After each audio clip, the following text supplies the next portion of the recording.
2 years ago, President Traoré of Burkina Faso made a profound statement. He said, "Soon the factories will rise." This word of prophecy is now being fulfilled in Burkina Faso. Just last month, we celebrated Burkina Faso's first tomato factory. And now, we are celebrating the rise of another factory, the Burkinabe Gold Factory.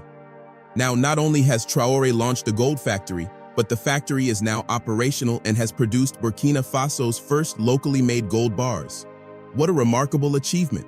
How many African countries blessed with gold resources can boast of this? But how did Traoré achieve this? Let's find out.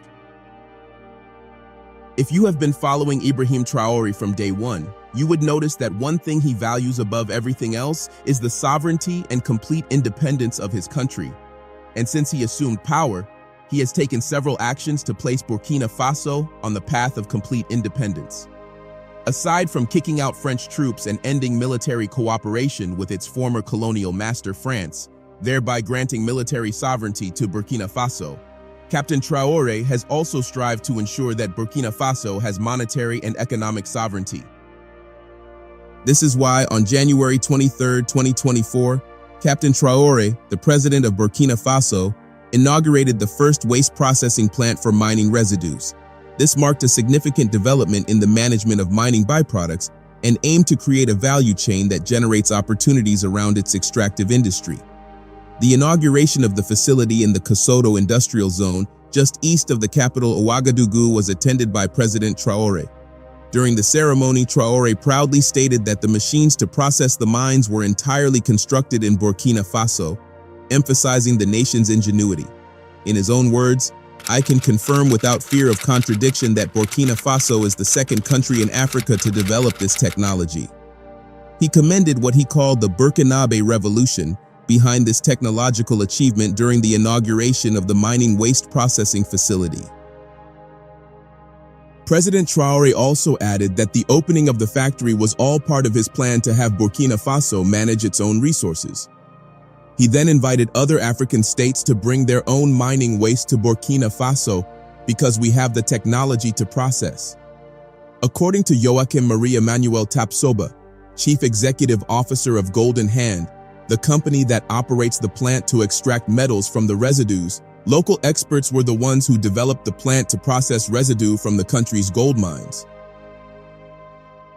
He also stated that the establishment of the plant is designed to allow Burkina Faso to process on-site and have full control of the waste. According to reliable sources, the waste plant will be 40% owned by the state and 60% owned by the company Golden Hand South Africa.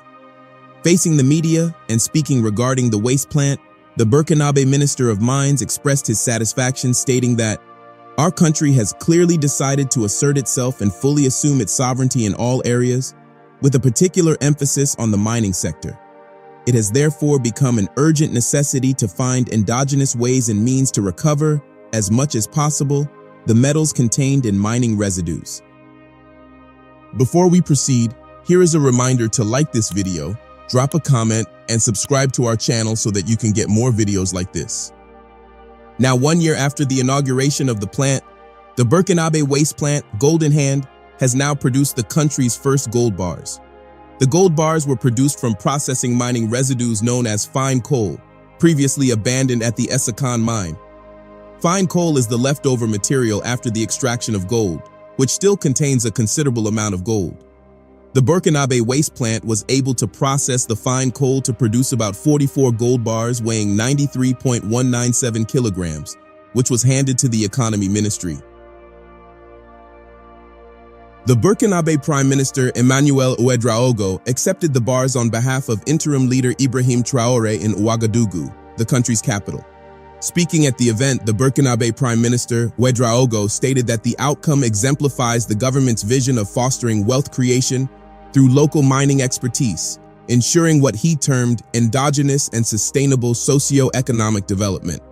He added that there are plans to process more than 298 additional tons of residue to further bolster the gold reserves. In outlining the strategic shift, the Prime Minister stressed that fine coal from Burkina Faso would no longer be processed abroad.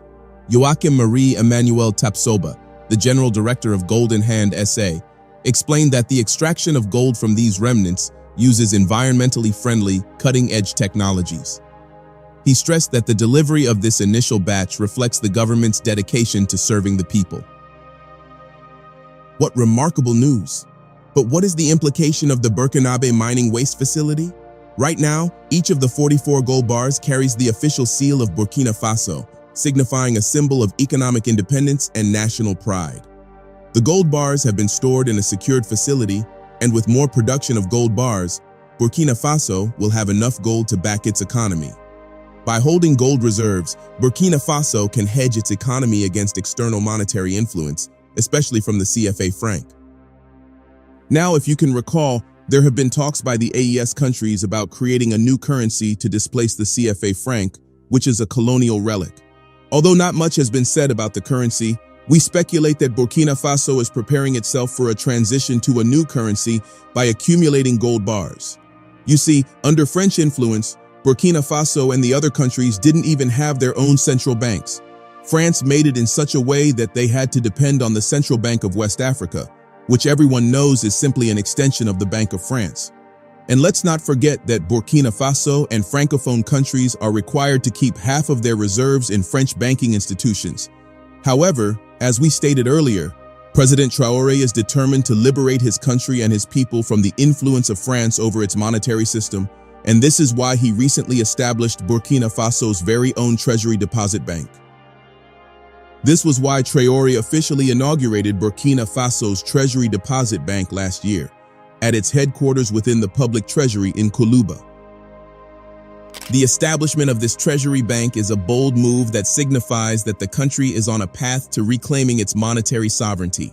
By creating this bank, Burkina Faso will no longer have to depend on the Central Bank of West African State, which is a colonial relic, to store its reserves or regulate its monetary and financial system.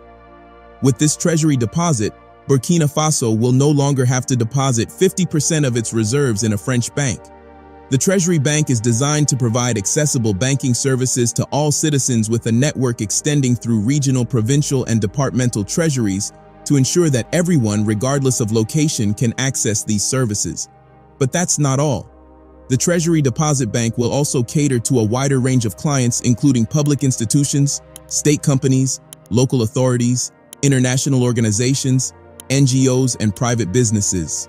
Its primary mission will be to manage the banking functions of the public treasury, offering services like account management, resources collection, and transaction processing. In addition, the Treasury Deposit Bank will introduce digital payment methods and develop innovative banking services to meet the evolving needs of its customers.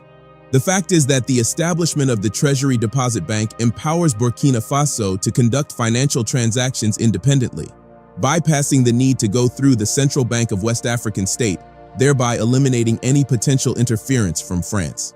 Depending on the Central Bank of West African States has allowed European countries such as France, which lacked gold mines, to accumulate gold reserves, which were plundered from African countries with gold through European gold mining companies. These foreign companies extract vast amounts of gold from Burkina Faso and other African countries blessed with gold resources at a very cheap cost, and without giving back to these countries, not even in terms of tax revenues. This is the reason why Captain Traoré has taken the initiative to reclaim control over Burkina Faso's gold. A waste mining facility is one way Traoré has reclaimed control over Burkina Faso's gold. Now that the facility is in operation, Burkina Faso will be able to store the gold in its Treasury Deposit Bank. This is remarkable. But what other steps has Traoré taken to reclaim his country's gold? Well, as you know, Burkina Faso is currently ranked among the top gold-producing countries in Africa. Not surprisingly, gold is the country's leading export product, accounting for 37% of total exports as of 2020. Gold mining is also the country's main source of employment. Of all the gold industrially produced in Burkina Faso, artisanal constitutes half of it, with about 1 million people involved in artisanal gold production. However, like most African countries, Burkina Faso was not in control of its gold resource for the longest time. The Burkinabe gold industry has been dominated by Western gold mining corporations such as London-listed Endeavour Mining, Australia-based West African Resources, Russia's Nordgold, and Canada's Aurizon Gold Corporation. It has also been dominated by jihadists who use the proceeds from mining to fund their acts of terrorism. Artisanal mining has made it easy for terrorists and jihadists to take control of several gold mines which they use in fueling terrorism in Burkina Faso. As Captain Traoré stated in 2022, a lot of gold leaves Burkina fraudulently, and this moreover helps to fuel terrorism. The ongoing terrorism has in turn led to the closure of 4 industrial mines and the abandonment of nearly 700 gold panning sites in 2022, which has also led to a reduction in the total output of gold produced in recent times. As a result of all this, Traoré decided to take a series of steps that would deal with the 2 problems. First, he banned the export of gold in 2023. On Wednesday, 21st of February 2024, Burkina Faso's newly appointed mines minister, Yakuba Zabre, announced that the country has suspended exports of gold and other precious metals by artisanal mining in a bid to better organize the mining sector. This suspension is with immediate effect, and it follows the need to clean up the sector and reflects the government's desire to better organize the marketing of gold and other precious substances. The mines minister didn't say how long the suspension would last, but added that groups who have material to export are invited to reach out to the National Society for Precious Commodities, SONAP, for compensation. This decision by the military government of Burkina Faso is in line with similar decisions made by other African countries such as Zimbabwe and Namibia, which placed a ban on the export of unprocessed minerals, including lithium. By suspending the export of gold, Traoré aimed at cutting a major source of funds for terrorists in the country and addressing the challenges faced by the mining sector and enhancing its contribution to the country's economic development. Secondly, Traoré launched the construction of Burkina Faso's gold refinery in November 2023. Ismail Sibi, CEO of the refinery's co-managing company Morena Gold, noted that the refinery is designed with a daily production capacity of around 400 kilograms of gold, underscoring the nation's commitment to optimizing its primary mineral resource. According to Sibyl, the first 22-carat gold bars would leave the refinery in 11 months and have the capacity to create 100 direct jobs and 5,000 indirect jobs. During the launch of the refinery, Captain Traoré stated that there's no longer any question of us taking our gold abroad for refining. We'll refine it on site because we know the real content of the raw gold that comes out. That's very important. The refinery, which is developed in partnership with Morena Gold, a local company, will house a jewelry store and the future headquarters of the Société Nationale des Substances, which oversees the project on behalf of the state. Following the launch, the military government replaced Simon Pierre Boussin, who had been the mines minister with Yakuba Zabre in December of the same year. Thirdly, the government introduced in October 2023 a new gold sales royalty for gold prices above $1,500 per ounce, which marks a direct change from the previous flat 5% royalty it applied between $1,300 and $1,500 per ounce. Finally, to wrest control of the gold mines from terrorists, Traoré launched a massive military attack to take complete control of these gold mines.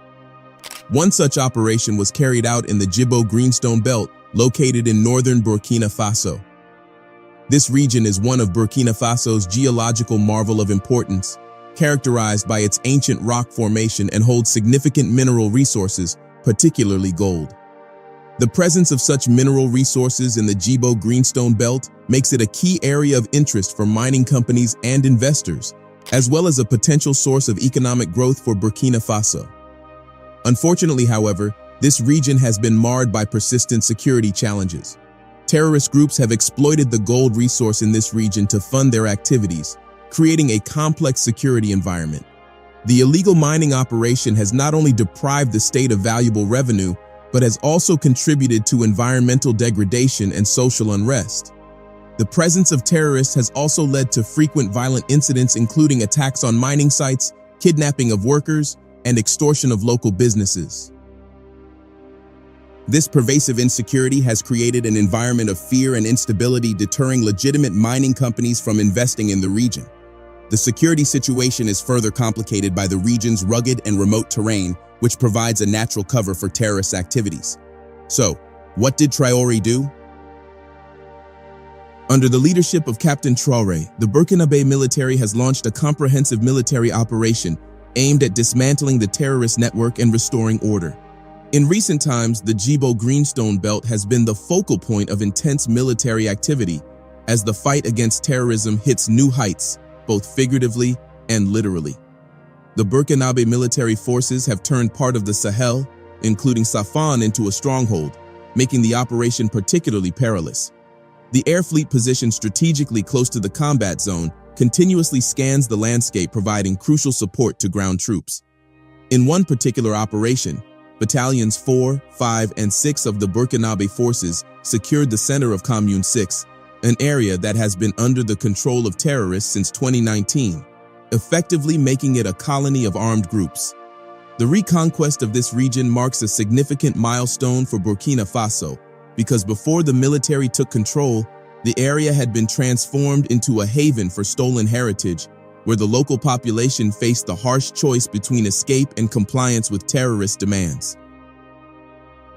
The Burkinabe forces were cautious in their approach, and this approach of the commando units made them aware of potential traps set by the terrorists and ensured that perimeter control was established without incidents, allowing for systematic searches for hidden weapons. The combat, marked by gunshots, tested the reflex of the soldiers and their resilience as the military undertook a high-stakes operation against entrenched terrorist forces in the heart of Burkina Faso. The turning point in the battle came through coordinated efforts and advanced military tactics. The Burkinabe forces, leveraging their strategic planning and modern technology, initiated a series of well-orchestrated moves that shifted the momentum in their favor. One such key move was the use of drones, which played a crucial role in both surveillance and direct combat. Drone strikes were instrumental in neutralizing enemy positions and providing real-time intelligence. These unmanned aerial vehicles scoured the landscape, identifying targets and delivering precise strikes that decimated terrorist positions. The drone's ability to strike from a distance with pinpoint accuracy minimized the risk to ground troops and maximized the impact on the enemy. The effect of these coordinated efforts and drive strikes led to significant enemy losses. The terrorists, who had fortified their positions and were prepared for a prolonged engagement, found themselves overwhelmed by the swift and decisive actions of the Burkina Faso forces. This operation is a testament to the transformation of the Burkinabe military forces under President Traoré. Since taking office, President Traoré has emphasized the importance of modernizing the military and enhancing its capabilities. This is why he made sure to outfit the military with the necessary defense equipment and training from external forces. The successful execution of this operation highlights the importance and impact of the reforms carried out by Traoré in the country's defense. By taking control of this region, Burkina Faso is now open to exploring the economic benefit that the Djibo Greenstone Belt can bring. Since this region is blessed with gold, it offers a substantial revenue stream for the country. Given that Burkina Faso now has its gold refinery, gold will be processed in the country before being exported, thereby creating a value chain and adding to its value. This will undoubtedly offer boundless benefits, such as leading to a dramatic increase in the country's GDP and enabling a wide range of developmental projects. In addition, the gold mining industry could generate thousands of jobs, not just directly in mining operations, but also indirectly through auxiliary sectors such as transportation, equipment, manufacturing, and supply chain services. This in turn would lead to an improved standard of living and reduce poverty in the region. In addition, the influx of investment needed to exploit these gold deposits could spot significant infrastructure development such as improved roads, energy supply, and water systems. It would not only benefit mining operations, but also enhance the quality of life for local communities. What are your thoughts? Let us know in the comments section below. Don't forget to like this video, drop a comment, and share.